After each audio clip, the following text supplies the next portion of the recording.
Hello friends, once again a warm welcome to ALIT. The topic we are going to talk on today friends is the sentence.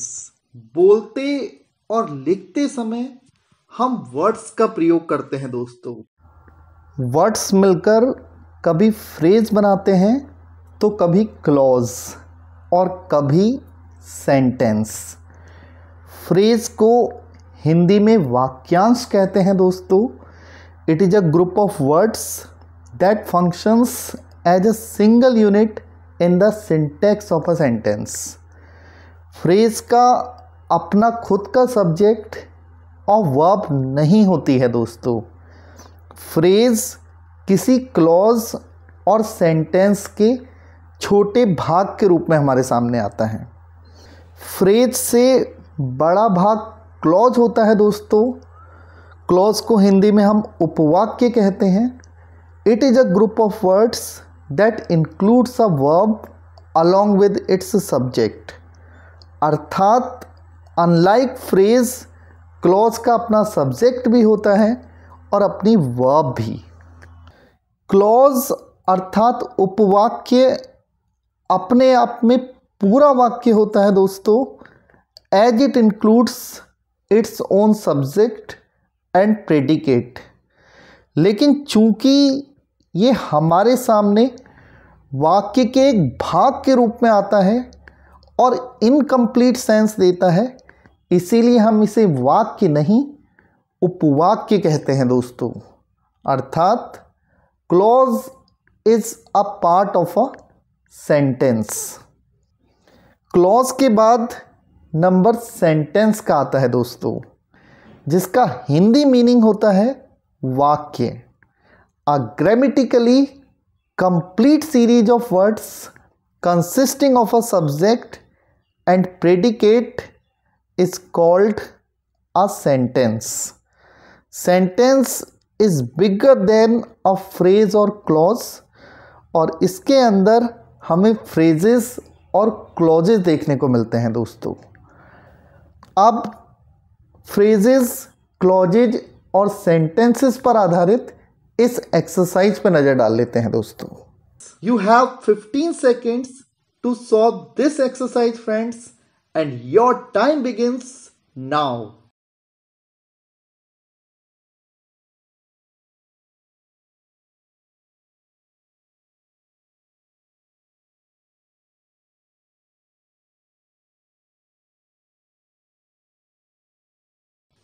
Time is over now, and here is the slide with the correct answers friends. You can match your answers on your own. अब हम types of sentences की बात करेंगे दोस्तों. Sentences are of 4 kinds: declarative or assertive sentence, interrogative sentence, imperative sentence and exclamatory sentence friends.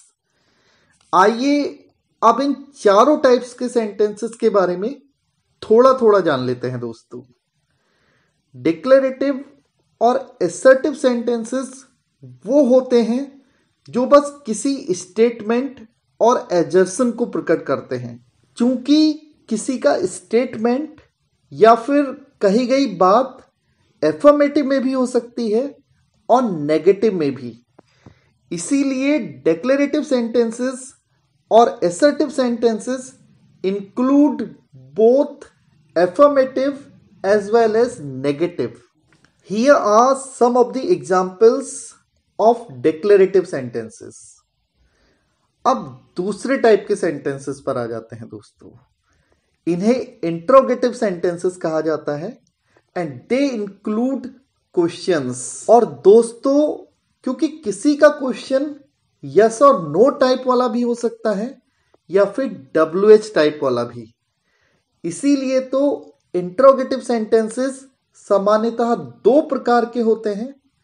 एक yes और no type वाले sentences जो कि किसी हेल्पिंग वर्ब से शुरू होते हैं, या फिर WH टाइप वाले सेंटेंसेस जो कि किसी क्वेश्चन वर्ड से शुरू होते हैं दोस्तों. तो interrogative sentences may begin with helping verb or question word, but they always end with a question mark friends. इनके अंत में प्रश्नवाचक चिन्ह तो आता ही आता है दोस्तों। ऐसे कुछ सेंटेंसेस यहां दिए गए हैं दोस्तों। Let's come to the third type of sentences called imperative sentences. Imperative sentences के अंतर्गत commands, orders, requests, advice, suggestion और प्रोहिबिशन आते हैं दोस्तों। इंपरेटिव सेंटेंसेस में सामान्यतः वाक्य का कर्ता मौजूद नहीं होता है दोस्तों, हालांकि वो छिपा हुआ सब्जेक्ट हमेशा यू ही होता है। अब क्योंकि सब्जेक्ट मौजूद नहीं है, इसीलिए imperative sentences begin with the first form of the verb.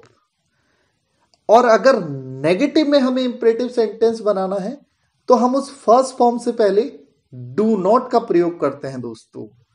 और अगर सलाह देनी है, एडवाइस को प्रकट करना है, तो ऑलवेज या नेवर का प्रयोग उस फर्स्ट फॉर्म से पहले कर देते हैं। और रिक्वेस्ट को प्रकट करने के लिए हम सेंटेंस में प्लीज का प्रयोग या तो वाक्य के बिल्कुल स्टार्टिंग में करते हैं या फिर बिल्कुल एंड में। तो हमारे 4 टाइप के इंपरेटिव सेंटेंस हो गए दोस्तों। पहले वाले जो वर्ब की फर्स्ट फॉर्म से शुरू होते हैं, दूसरे जो डू नॉट से स्टार्ट होते हैं, तीसरे जिसमें हम सलाह प्रकट करते हैं, ऑलवेज या नेवर से वो शुरू होते हैं, और चौथे रिक्वेस्ट को प्रकट करने वाले दे बिगिन विद प्लीज और काइंडली। इंपरेटिव सेंटेंसेस के इन चारों टाइप्स को जान लेने के बाद आइए अब इंपरेटिव सेंटेंसेस के कुछ एग्जाम्पल्स पे भी नजर डाल लेते हैं दोस्तों। Our last type of sentences are exclamatory sentences friends. इनके माध्यम से हम हृदय की तीव्र भावनाओं को प्रकट करते हैं। इन वाक्यों में एक्सक्लेमेटरी मार्क का प्रयोग होता है दोस्तों।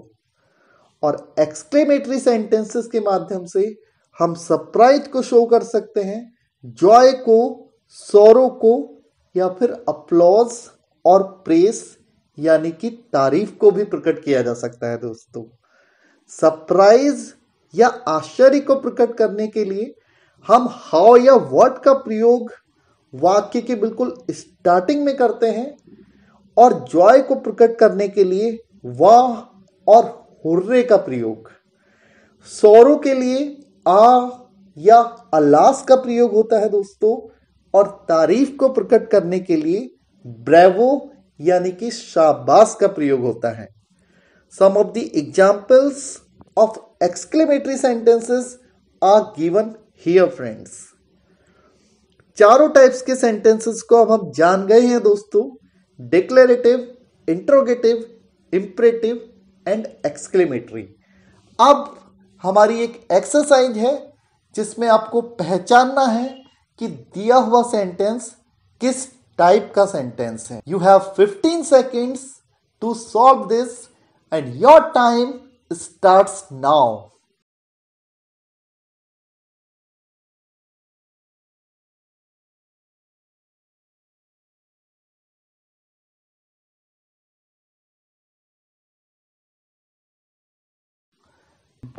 Your 15 seconds are over now friends, and here is the slide with the right answer. You can check your answers on your own. With this, I wind up today's class friends. Thank you very much.